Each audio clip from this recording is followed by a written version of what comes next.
Santa paz de Deus, querida Irmandade, queridos inscritos do canal CCBC Reforma. Tudo bom com vocês? Sejam todos bem-vindos ao canal da Família Cristã. Irmãos, hoje nós vamos contar um testemunho sobre um músico, servo de Deus, que passou por uma aflição. Esse testemunho é real porque este músico contou para mim dele mesmo. Isso não tem como a gente chegar e falar um testemunho e tem que ter provas. Falou dele mesmo. É bem assim. Esse testemunho começa quando o servo de Deus ele visitava muito o litoral norte de São Paulo, que é para aqueles lados lá de Caraguatatuba, Eldorado, e aí assim vai indo, né? Bertioga, e vai indo para aqueles lados. E esse servo de Deus me contou o testemunho. Ele era, na época, ele era solteiro, era auxiliar de jovens. E o Senhor mandou a palavra, ele foi congregar no culto de jovens e menores. E o Senhor mandou uma palavra bem assim: que naquela semana Deus ia provar para alguém ali que estava com ele, que Deus ia livrar alguém do laço do passarinheiro, e Deus ia provar para alguém que só peca quando Deus quer, porque Deus avisa antes, quando Deus permite. Como Deus avisa antes, a pessoa peca querendo, né? Mas mesmo assim Deus dá um sinal para a pessoa antes da pessoa praticar o ato, né? E esse jovem, ele estava indo ali para o litoral norte. O Senhor mandou a palavra, ele guardou a palavra e ele foi assim, era época de feriado, e ele foi passar com os familiares dele ali pro litoral norte. O que acontece? Ele estava indo no ônibus e ele sentou numa poltrona no ônibus, deixa de viagem, e de repente estava vazio ali do lado da poltrona do ônibus. Ele falou: ó, a minha poltrona era a penúltima, antes do banheiro. E como era um ônibus bem vazio, tinha poucas pessoas na frente e ele estava atrás. Ele falou: ninguém vai sentar aqui próximo a mim, porque se os bancos da frente estão tudo quase vazio, eu sou o único, mas vou ficar lá no fundo. Que ele falou que sempre gostava de viajar no fundo do ônibus. E ele falou que, para sua maior surpresa, ele estava sentado num bastor. Ele está sentado numa cadeira e ao lado está vazio e na frente está vazio. Falou que veio uma moça entrando no corredor, uma moça muito formosa, seus mais ou menos seus 22, 23 anos. Ele falou que aquela moça já veio no corredor, entrou. Ele falou: aqui atrás não vai sentar, né? Vai sentar lá na frente. E a moça veio já no corredor, já sorrindo pro lado dele, assim, olhando pro fundo do ônibus, já sorrindo. E ele falou que aquela moça, quando chegou no final do ônibus, de vez ela sentar onde estava vazio, logicamente, sentou ao lado dele. E ele falou que ficou meio assim desconfortável, porque ele falou: ou é assaltante ou é alguma coisa, porque como ia sentar do meu lado, a gente ia dois num banco só, não se conhecia, e do lado tá vazio. E ele falou que ficou ali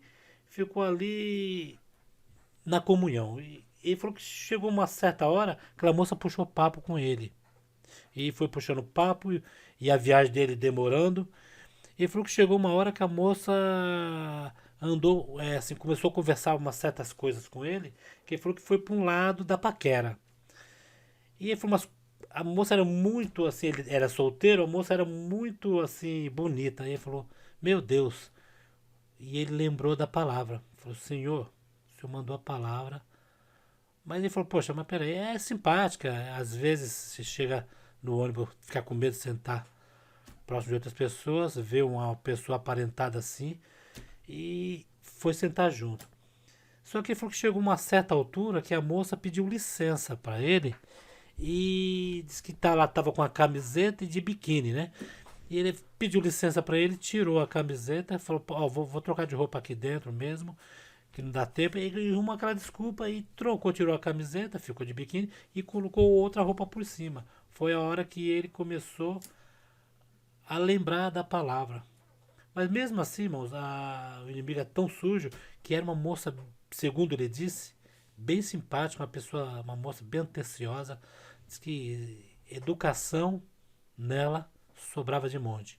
E ele ficou fascinado com aquilo ali, porque nunca uma moça bonita tinha dado confiança para ele. E ele ficou ali, mas clamando a Deus, mas naquela, né, irmão? Era rapaz, era novo. Só que teve uma certa hora, irmão, diz que ele ia pular próximo da cidade dele, ele ia desembarcar. E ele despediu dela e falou: ó, tô indo. É muito prazer, tal, tal. Falou o nome dele. Ela falou assim: você vai descer aí? Ele falou: vou. Ela falou: eu também vou. Foi a hora que ele ficou mais apreensivo, porque, lógico, naquele. Ela não tinha falado nada que ia descer naquela cidade. Quando ele levantou, ela levantou junto. Mas até ali tudo bem. Desceram do ônibus. E só que ela puxou papo com ele e chamou ele para uma pracinha que tinha ali naquela cidade. E ele, seduzido pelaquela moça, foi para a pracinha. Ficou lá conversando, batendo papo. E ela fez então o convite para ele. O convite de ir para um lugar onde. Um motel, né? Um motel. E ele ficou ali trêmulo, né? Que é assim, foi direto ao assunto, aquela moça. Só que quando ele chegou para ela, falou: não posso, eu sou servo de Deus. E ela falou assim: ah, você é evangélico? Ele falou: sou evangélico. Só que ela não ligou o fato de ele ser evangélico. Ela continuou com a oferta do mesmo jeito. E ele ficou ali numa situação em que ele falou assim: meu Deus, e agora? Falando para ela mesmo assim que ele era servo de Deus, e ela não estava nem aí. Como se diz, era o laço mesmo pronto.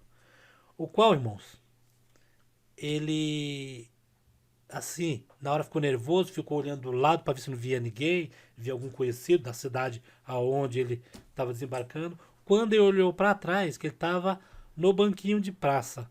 Quando ele olhou para trás, uma linda congregação atrás do banco de praça. Era uma pracinha, tinha as árvores, tinha uma avenidinha e do outro lado uma baita congregação. Foi uma enorme congregação. E ele, na hora que ele olhou aquela igreja, o Senhor já tocou na mente dele. Olha a revelação da palavra que eu te mostrei naquele culto. Foi um culto glorioso que ele tinha congregado. Foi quando ele falou: ó, eu sou dessa igreja. E apontou para a igreja. Ah, você é da congregação cristã no Brasil? Eu conheço, aí é bom, tal, tal, tal. Aí, falou assim, aí ele, quando viu que ela ficou meio apreensiva, quando ela viu a igreja, ele falou assim para ela: ó, faz o seguinte, eu vou voltar tal dia para minha cidade. A gente pode se encontrar aqui de novo e talvez a gente resolve isso. Nesse mesmo banquinho da praça, tá bom? Aí ela falou: tudo bem, então tal dia eu vou voltar. Eu falei: então tá bom, tal dia a gente se encontra aqui. Ele queria dar uma disfarçada para sair daquela cena, né, irmão? O que aconteceu, irmão? Ele foi visitar os parentes, ficou ali o feriado, só que ele ia voltar no domingo, queria trabalhar na segunda. O que ele fez? Ele voltou no sábado, um dia antes, para não encontrar aquela moça. Só que ele tinha que passar em frente àquela praça para ir na rodoviária pegar o ônibus para retornar. Para maior surpresa dele, quando ele chega na praça, que ele olha para o lado da congregação, onde ele tinha visto, cadê congregação? Ele ficou pasmo com aquilo, falou: não, peraí, eu estou na praça errada, a gente deve ter descido em praça errada. Aí ele falou: mano, eu desci na rodoviária, andei, atravessei a rua, aqui nessa praça. Aí ele perguntou para as pessoas: aqui não tinha uma congregação cristã no Brasil? Ele falou: não, moço, aí é prédio, é um conjunto de prédio, aí não tem congregação. Não tem. Foi quando, irmãos, ele foi ver que ele, na imaginação dele, ele viu uma congregação ali, porque era um aviso de Deus na vida dele, que ali era um laço perfeito para ele. Deus tinha avisado ontem pela revelação da palavra dentro da congregação. Uma maravilha, ele foi a própria pessoa contou para mim, a própria pessoa contou para mim, não foi outros que contaram para mim, foi a própria pessoa, aconteceu com ele. Tanto que ele falou: irmão Paulo, não apareço mais naquela cidade. Ele ficou tipo com medo, né? Não apareço mais naquela cidade porque aquela pessoa, pelo jeito, ela tem parentes ali também. E faz tempo, depois não sei se ele retornou nos outros anos, mas ele ficou um bom tempo sem retornar naquela cidade. Mas essa foi a maravilha, o laço do passarinheiro que estava marcado para esse servo de Deus. Ok, irmão? Deus avisa antes. Quando é para cair algum laço, Deus avisa antes. Deus avisa antes. Porque esse dia me perguntaram, irmão Paulo, e a alma? Quando a alma morre e não conhece a palavra de Deus, é salva. Irmão, a Deus pertence. Se não foi a palavra de Deus até a pessoa morreu inocente. Aí, nesse caso, a Deus pertence. Deus salvará sim. Entendeu? Agora, quando Deus avisa, primeira, segunda, terceira vez e a pessoa ainda cai no erro, Deus avisou que o erro, ela ia cair no erro. Certo? Teve um caso de um servo de Deus também, que pegou o celular e Deus falou assim para ele: liga para essa pessoa no WhatsApp e fala para essa pessoa que não é para ela fazer o que o inimigo estava propondo para ela. Que Deus amava a alma dele. Na hora, irmãos, ele estava indo já quase pecar. Quando ele ouviu aquilo, ele tinha a promessa do Espírito Santo, Deus visitou o jovem, a jovem, e Deus livrou do laço. Então esse é um testemunho que era para me contar faz tempo, até esse servo de Deus encontrou comigo, falou, poxa, aquele testemunho, eu comentei com ele, falou, poxa, conta no seu canal, irmão Paulo. É um testemunho, uma maravilha, porque esse tipo de coisa que contando assim, quem não crê, logo vai falar, não, isso é papo para boi dormir, né? Mas não, irmão, esse Deus é maravilhoso, esse Deus faz prodígios, entendeu? Então, bom, esse é o testemunho que eu teria que contar desse servo de Deus, ele autorizou. Eu geralmente não ponho nomes da pessoa para não expor o nome da pessoa, porque se eu coloco o nome da pessoa e a cidade, muitos que entram no YouTube vai saber quem é a pessoa. Aí fica expondo a pessoa e é uma obra só para exaltar o nome de Jesus Cristo, não é para exaltar o nome de um nem de outro, só o nome de nosso Senhor Salvador Jesus Cristo. Então, irmão, esse é o testemunho que eu teria que contar, que esse servo pediu para me passar para os irmãos. O título dele é O Músico que Iria Pecar na Praça. Mas Deus veio antes e salvou a alma desse músico, que estava marcado a derrota dele para aquele dia. Mas esse Deus maravilhoso, que é onipresente, onisciente e onipresente, sabe de tudo que acontece. Então, irmãos, ficam tudo na santa paz de Deus. Não se esqueça de se inscrever no canal, acionar o sininho e colocar em todas. Desmarcar e marcar de novo, que aí vocês vão receber outros vídeos do canal CCBC Reforma. Ficam todos na santa paz de Deus e até o próximo vídeo. Se Deus quiser, Ele há de querer.